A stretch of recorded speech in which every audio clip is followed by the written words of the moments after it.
Today I'm going to take you behind the scenes of an SEO and content campaign that we've used with one of our American clients to blow up their rankings and traffic. 147% increase in organic conversions, 10 brand new top position keywords, 50% increase in inbound calls, and all of this in 9 months across 3 locations and in 2 languages.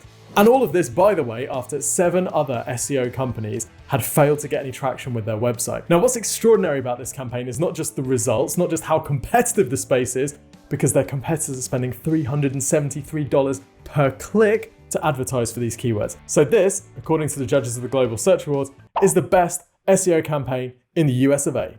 So let's set the scene at the start. So this business requested a free website and marketing review from the link below. We analyzed their website and said, yes, you could do some serious SEO here. That's exactly what we did. When we started working with them, they had 2 offices, one in a relatively small town in Texas and another in San Antonio, Texas, which is much larger. The office in the small town was getting some business. They had some visibility. The one in the larger city was getting very little business and therefore wasn't able to grow. This business specializes in personal injury law claims, which is an incredibly lucrative area, hence why their competitors are willing to spend over $370 per click to advertise for some of these keywords, which also tells you how competitive this space is, not just for PPC, but for SEO as well, because if they're willing to spend that much on PPC, then you know that they are not slouching with their SEO either. Now, our client's website was converting when we took it on. This is a personal injury law firm, but the leads that were coming through their website weren't qualified. They were asking for all sorts of other law stuff. So we knew that we needed to fix both the traffic quality, i.e. getting the right people onto the site, and then the conversion optimization on the site to make sure those people turned into leads. And that might feel familiar to you. It's not always about just increasing the quantity of the leads.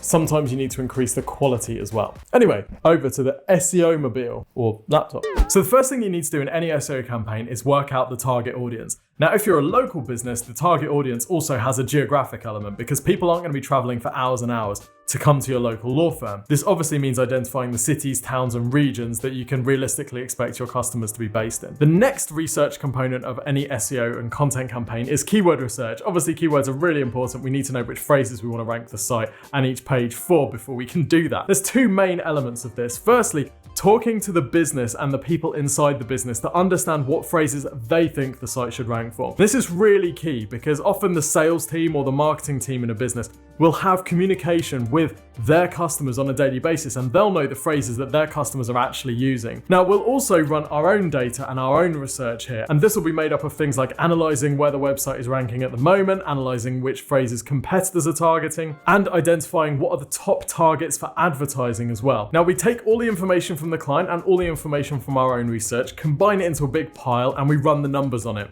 So when we're running the numbers on it, we're looking for things like, is there enough search volume to justify ranking for this keyword? Worst case, we put in loads of time to rank for this phrase and then we realize, there's no benefit to this because nobody's searching for it. So we need to make sure there's enough search volume to make it worthwhile. Another number which is really important is the cost per click, i.e. how much people are willing to spend to advertise for a particular phrase.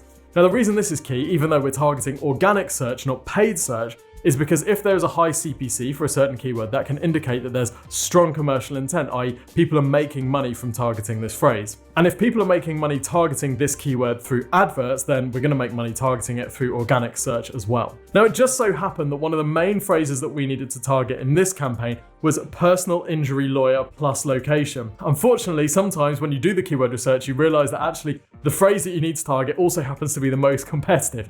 So forget blue ocean, it's time to just grab your harpoon and a wetsuit and jump right into the red ocean. The next thing we do is collect all our target keywords and their data and throw them into this spreadsheet and do keyword mapping. Now, by the way, you can get a copy of this spreadsheet and the entire process that we use in our keyword research video, which we'll link at the end. So don't worry too much about copying this right now. So what we're doing here is we're mapping each of our keywords to a target page. The goal really is that we have each page on our site targeting a very small and closely related group of keywords. What you don't want is loads of different keywords all being targeted at the same page, because that page then has to be optimized for a huge range of keywords, which can make it much more difficult to show Google that that page is super relevant for those phrases. What's much better is to have a relatively small group of keywords that each page is targeting, so you can really well optimize that page and show Google that page is hyper relevant for those terms. This also helps us work out if any additional pages are going to be required on the site. Let's say, for example, that we've got a keyword that we want to target, but there's not very much content on the site that is well optimized for that phrase, and we don't really have any dedicated pages for that. So we might at this stage decide that we need to add a new page which is all about that particular particular phrase. Now, in this client's example, we identified they didn't have a lot of content on their site targeting their second location. They had loads of content about their primary location, but the second location that they weren't ranking very well in didn't have much content, so we decided to build separate pages for this secondary location. Good decision. Okay, let's say that you want to rank for a phrase like car accident lawyer. Which page on your site do you target that phrase to? Well, you've basically got three options. You can target it to your home page, you can target it to a sub-page, or you can target it to a content page. The first thing to be conscious of is what is the intent of this keyword? If the intent is commercial intent, i.e. someone is searching for this because they want to buy or they want to find someone, then you want to target it to either your home page or a sub-page. If the intent is informational, i.e. they're looking for research information about this, then you'll want to target a content page like a blog post or a knowledge-based post. Now, car accident lawyer has commercial intent, so we know we either want to target the home page or a sub-page. So the next question is, do you have content on either your home page or any of your sub-pages which is optimized for this phrase? Let's say you've got a page on your site optimized for traffic accident lawyer, and this covers accidents between cars, trucks, buses, bikes, all types of vehicles. Now at this point we'd say, bingo, we need another service page on the site specifically targeting car accident lawyer phrases. If car accidents was the only category that this business worked in, then we may target this phrase at the home page. But because it's not and they provide a range of different services, then we will build a separate service page for this. That's how you keyword map. So once we've got our target audience clear, our keywords, and we've mapped those keywords to different pages, the next step is to evaluate existing content on the site.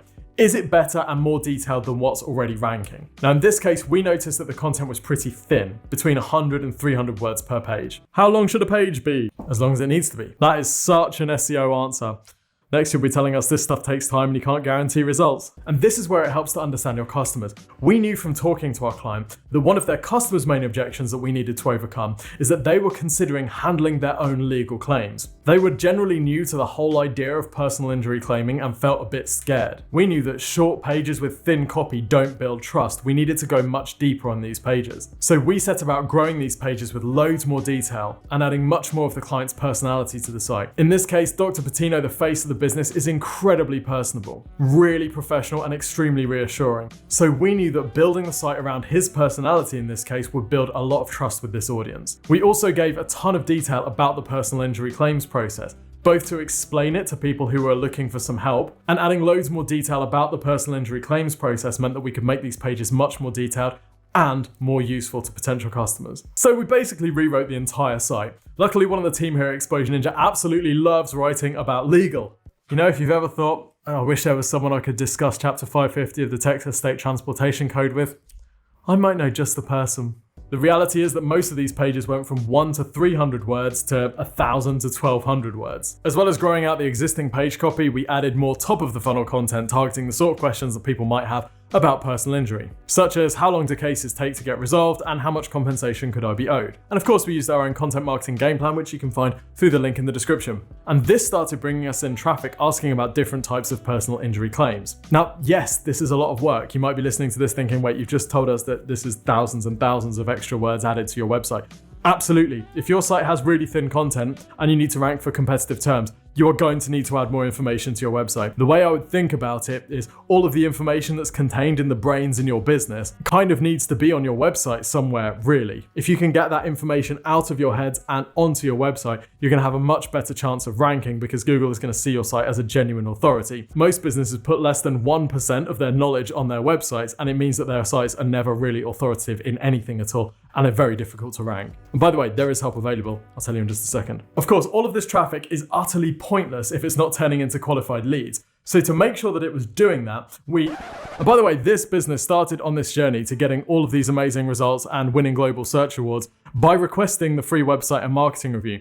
This is something that some of the world's largest brands have requested, and we've done thousands of these reviews for businesses all over the world, from tiny startups to huge multinational conglomerates. This free review service is unlike any free review that you will ever have had of your digital marketing, I promise you that. All you need to do is go to exposureninja.com/review. If you click that button, you will see a very well optimized and heavily tested questionnaire. This questionnaire will ask you a few bits of information about your business, your digital marketing goals.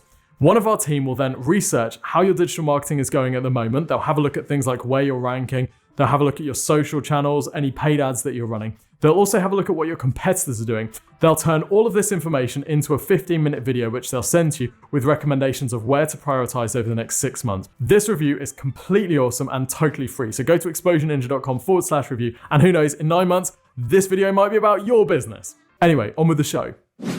Okay, so loads of content targeting the most valuable keywords. How do we turn all of that into qualified leads? Remember, this site was already getting some leads, but they just weren't the right ones. We needed to fix that. You hear us talk a lot on the Exposure Ninja channel about CTAs, calls to action, and we added calls to action to invite people to request a free consultation to talk through their case. Now, this is a fairly low-risk call to action to offer people. It doesn't feel like you're going to be pitched, and yet it's the first step in this business's sales process. Until there has been some sort of discussion about the case, nothing can progress. So it's a really important first step for the business, and it's an attractive first step for the business's clients. But we also wanted to increase the credibility of our client on the site as well. Now, we found out that Dr. Patino, the head of the firm, was both an army veteran and a qualified chiropractor. So we made sure to emphasize that on the site and explain that the benefits of having a qualified chiropractor as your personal injury solicitor meant that they had much more credibility in cases where there were spinal injuries. Lesson alert. Many local businesses think it's enough just to be local. People will shop here just because we're down the road. Wrong. Any business needs to work out what makes it different and better than its competitors and find out a way of selling those quirks that make you different. USPs, innit? Next up, technical SEO. We did things like adding FAQ and review schema to all pages. We added some high authority external links, i.e. links from our client's site out to other high authority sites in the space. Lesson alert. Some people are scared of linking out to other websites from theirs, thinking that they're going to lose traffic. Well, as long as those links open in a new page, there is nothing to be scared of. That is scarcity mindset, and we ninjas are abundant thinkers. Obviously, as long as you don't link to your competitors, you want to let them rot linkless in oblivion. Ooh! Next up, links and digital PR, crucial to any SEO campaign. Now, this was a local campaign. How do you get links with local SEO? Well, local directories are sort of low-hanging fruit. Yes, it's really boring listing your business in loads of directories. Yes, it feels slightly weird doing it, but you still need to do it, so just do it. Another way that we got links was targeting local sites, i.e. sites in your town, city, or state. Now, because the head of the firm, Dr. Patino, has a great story, we opted to promote his personal brand in local Texan sites like this. So the question is here, do you have someone in the business whose story is interesting or share-worthy? Or is there something about your business that local people might find interesting? Or failing that, if you're just locally dull and staffed by faceless humanoids, then maybe just try accepting Bitcoin and going to the press with that. The next type of links that we went after were sites read by our client's target audience. So for example, in the world of personal injury, you get a lot of people who have been in the construction industry. So we targeted construction industry press and reached out to them with ideas for articles, which we would then get published with links back to our client's site. Two benefits there. Of course, you get the link, but of course, you're getting in front of people that might be potential clients for the business. The fourth type of link was industry sites. This is a law firm, so we wanted to get coverage on law websites because this would show that we're an authority on the topic and we're an industry thought leader. So we got them featured in a whole bunch of sites like Legal Desire, Lawyer Monthly, Lawyered, Legal Reader, Attorney at Law magazine. So we built all of these links through outreach, i.e. finding people at the publication, reaching out to them and asking if they wanted to feature Dr. Patino and his firm. But we also built some interactive tools on the site like this personal injury calculator, which helps people work out how much compensation they could be entitled to. This acts as both a lead capture device, but also something that people can link to. Another tool that we built was this directory of the personal injury statute of limitations, how long you have to make a claim. So we compiled all this data by state and put together this huge piece so that people could find out how long they had depending on the state that they were in. Again, this type of thing picks up links on its own because when people reference the data from it, they need to link back to the source, and the source is us. That's what we did. But what about the results? Well, 146% increase in organic conversions in just 9 months, 10 position 1 rankings, and a 50% increase in phone calls. But that's the surface stuff. Look at these before and afters. What do you see? Now, this is what I think of as the iceberg effect. Between March 2021 and May 2022, the number of position 1 to 5 keywords went from 9 to 48. Now that's great, and all of those 48 keywords are going to be driving traffic and conversions. But look a little closer, what else do you see? You might have spotted that the number of keywords ranking from position 21 to 100 went from around about 400 to almost 700. What's interesting about those is that they are not going to be driving any traffic or leads yet. But that is a huge increase in the number of ranking keywords. And as we continue to build momentum, those keywords will push from beyond page 3 and they will gradually start making their way onto page 1. And this is why we call it the iceberg effect, because what's visible after 9 months in an SEO campaign is the tip of the iceberg. Underneath the water, you have this huge mass of rankings that is gradually making its way up, but you won't see any benefit of them in traffic or conversions until they're pushing page 1. We agreed a goal internally at the start of this campaign that we wanted to drive so much traffic by making this site a top expert in its space that they would be able to open more local offices. We're now almost a year and a half in and they're already opening their next office. Love it, and we freaking love it. So those are the components of this game-changing local SEO plan. Now, of course, there's loads of stuff which we haven't had time to go into, which are specific to this campaign. Things like, how do you get the level of expertise in the content to give it the authority that it needs? But that's where, whilst every SEO campaign basically has the same elements, every SEO campaign is also slightly different because every business is different and requires a slightly different approach. Now, earlier I mentioned the keyword research process that we use and the spreadsheet template that you can download. This video shows you how to use this. It takes you step by step through the process and gives you a link to the spreadsheet so that you can start running your own keyword research today.